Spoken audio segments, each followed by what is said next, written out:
पण सर आता आपण बघतोय की तरुणांनाच केस गळतीचा, हेअरफॉलचा वगैरे खूप प्रॉब्लेम फेस करावा लागतोय. त्याचं मेन कारण काय?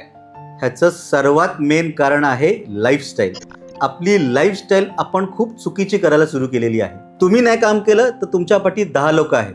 ह्या भीतीने आपण आपलीच लाईफस्टाईल खराब करतो, आपल्यावरती स्ट्रेस आणतो, पुअर स्लीप, ह्याच्यामुळे झोप प्रॉपर होत नाही, आणि सर्वात लास्ट म्हणजे आपलं डाएट. आपण खाणं प्रॉपर करत नाही, जंक फूड खातो. त्यामुळे आपल्याला आपले आयन्स, आपले विटॅमिन्स, आपले प्रोटीन्स हे बॉडीमध्ये कमी होतात. हे बॉडीमध्ये कमी झाल्यामुळे आपली पूर्ण हेअर सायकल ह्याच्यामध्ये प्रॉब्लेम येतो आणि शेवटी केस गळती सुरू होते. माझ्या कन्सल्टेशनमध्ये मी नेहमी हेच सांगतो, लाईफस्टाईल मॉडिफिकेशन करा, आमचीही गरज पडणार नाही. पण आता बघा, ह्या पॅचमध्ये मला बियर्ड येतच नव्हती आणि आपण फ्युजन एस्थेटिक क्लिनिक मधून बियर्ड ट्रान्सप्लांट करून घेतलं.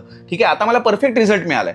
पण लोकांना जर का बियर्ड ट्रान्सप्लांट असो किंवा हेअर ट्रान्सप्लांट असो, त्यांना जर का परफेक्ट रिझल्ट हवा असेल तर त्यांनी कोणती काळजी घ्यायला पाहिजे ट्रीटमेंट करण्याआधी? सर्वात मेन म्हणजे डॉक्टर चांगला निवडा आणि त्याचा एक्सपिरियन्स किती आहे ते बघा. तो कुठल्या अँगलमध्ये ते केस लावतोय आणि ते किती नॅचरल दिसतंय.